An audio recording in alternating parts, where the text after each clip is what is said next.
నారాయణ గారు చెప్పండి. నమస్కారం అండి. ప్రత్యేకంగా మన రాజు న్యూస్ శ్రోతలకు, బహుజన బిడ్డలకు, ముదిరాజు బంధువులకు నమస్కారం.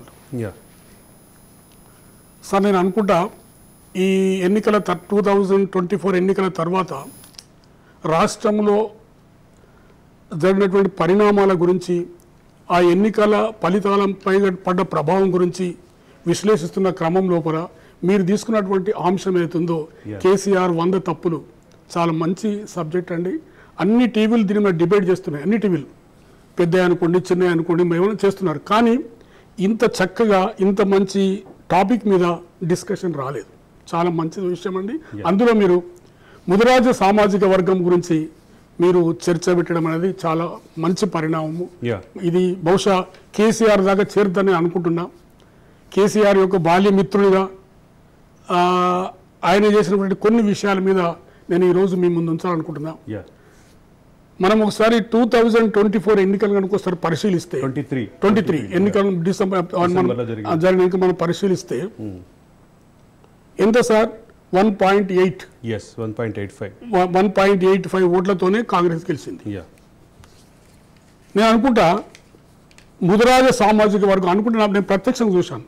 ముదిరాజ సామాజిక వర్గం ఉన్నటువంటి 10% మంది విద్యావంతులు, ఎక్కువ లేరు సార్, మా దాంట్లో చాలా తక్కువ మంది చదువుకున్న వాళ్ళు ఉన్నారు. 10% మంది విద్యావంతులు, చైతన్యవంతులు ఎవరైతే ఉన్నారో వాళ్ళు విస్తృతంగా ప్రచారం చేసినారు. ఏంటంటే కేసీఆర్ గారు మనకు ఒక్క సీట్ ఇవ్వలేదు, పైగా మన నాయకుడైనటువంటి ఈటెల రాజేందర్ గారిని అవమానించినటువంటి భావము ఇంటింటికి చేరింది. అది ఓట్లుగా మలవడానికి సాంకేతికమైన కొన్ని ఇబ్బందులు ఉండొచ్చు, రకరకాలు ఉండొచ్చు, కానీ మొత్తానికి ఈ విషయం మాత్రం ఇంటింటి దగ్గర చేరగలిగింది. కేసీఆర్ మనకు అన్యాయం చేసిండు, మనకు ఒక్క సీట్ ఇవ్వలేదు అనేటువంటి భావం మాత్రం అందరిలోకి వెళ్ళిపోయింది సార్. ఇది మంచి పరిణామం, అంటే చైతన్యవంతమైంది. చాలా నిద్ర వస్తున్నటువంటి సమాజము, విద్యాపరంగా, వృత్తిపరంగా అనేక రకాల ఇబ్బందులు ఉన్నటువంటి ఈ సమాజం ఏతుందో, తర్వాత విద్యాపరంగా, వృత్తిపరంగా, సామాజిక వెనుకబడ్డ కానీ సంఖ్యాపరంగా పెద్దయినటువంటి సమాజము ఇప్పుడిప్పుడే మేల్కొంటుంది. ఇప్పుడిప్పుడే చదువుకున్న వాళ్ళు, ఇప్పుడు దానిలో ముఖ్యంగా ఈ వాట్సాప్ గ్రూపులు, సామాజిక మాధ్యమాలు అయితే ఏర్పడేది, దీంట్లో కొంచెం చైతన్యవంతంగా ఉంటున్నారు. ఇప్పుడిప్పుడే వాళ్ళకి జరిగిన అన్యాయం గురించి తెలుసుకుంటున్నారు. మీకు నేను అన్ని విషయాలు చెప్తా, ఎక్కడ అన్యాయం జరిగింది, ఎప్పుడు జరిగింది, అన్ని విషయాలు వద్దాం. ఈ విషయాల్లో అంటే క్రమంలో ఒక ప్రధానమైన అంశం అయితే మాట్లాడుకోవాల్సిన 11% మీ సామాజిక వర్గానికి సంబంధించి ఓట్ల శాతం చెప్తున్నారు.